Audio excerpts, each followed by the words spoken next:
and good morning. I'm back with the next installment of my junk journal January efforts. Somewhat interrupted this morning. I had full intentions of doing a flip through of the last few pages and then filming today's spread.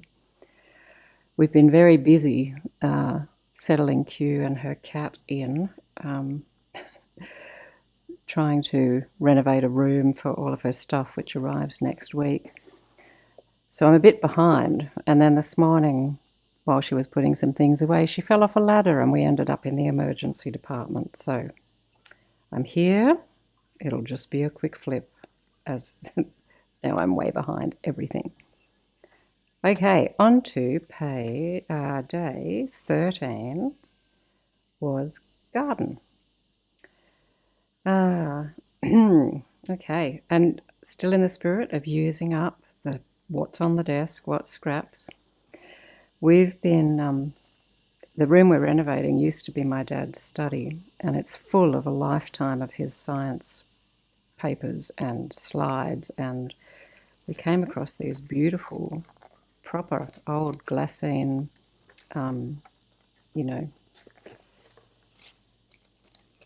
slide strips, I guess. I have books and books and books of these. So they take I can't pull that out, but with tweezers I'd be able to pull it out. So that's taken some little floral images, and then I'll just pop that in here as like this so I can still write underneath. Nature does not hurry, yet everything is accomplished. I think we might have been hurrying a bit this morning, hence the accident. She's fine, just a few stitches. All right. I hate throwing out these little acetate things that come with stamps, but the way I store my stamps, I don't keep them together. So I saw someone use it as a pocket, and I thought, what a nice idea. So this is now, isn't that cute? A little pocket and not going in the rubbish, and a flip. Bloom where you are planted. Okay. Day 14 was pattern. This was a little trickier. So I used some stencils. I used some more of Dad's old, what are they? They're photographs of electron microscope slides of aerosol particles. I don't know what that is. And a quote about how we're pattern-seeking animals. Because we are. And look what I found. There's my mum and dad. When they were engaged, I think. We are the storytelling animal. So some more pattern here. I love these punched out bits. More stencils, patterning. And I sort of liked how it all tied together in the end, as it often does. With the colours and the shapes and the story, the beginning of my story, in fact. Day 15 was opposites. I think I've mentioned I found boxes full of die cuts and their negatives, so I thought this was a very good opportunity to display some of these beautiful beetles. This was card that I'd watercoloured onto. And this flips to show a cutout of a lovely flower, some avocado dyed paper. So positive, negative were my opposites. And then flow. This is where I was so behind. I found it a little difficult to settle back into doing this, but then I thought I'll get my watercolours because that's what flows to me. So I did a flow down here. And the other thing that felt very flowing to me was fabric. So here's some scrap silk flips to reveal some jellyfish floating in the flow.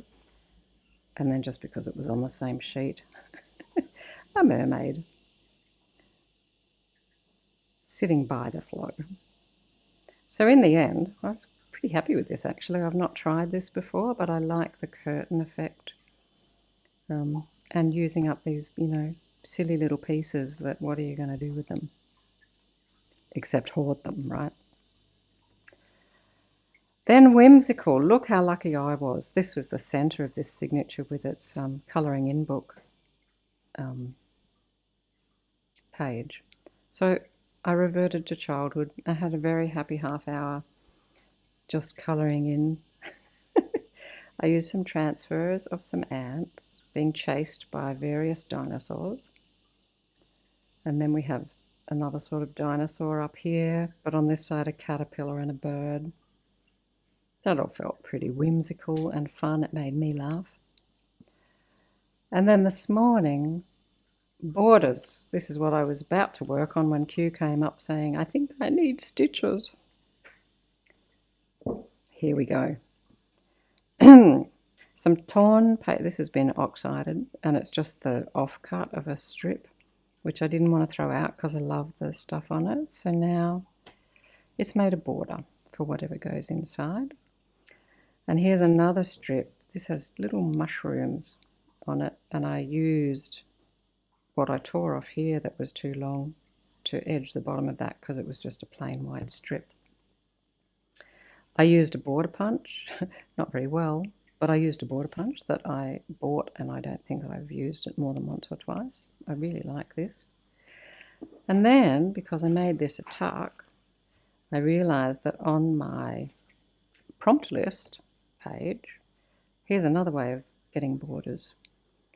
So having the backing piece, or the front piece, one of them larger than the other, and so you get this double border effect.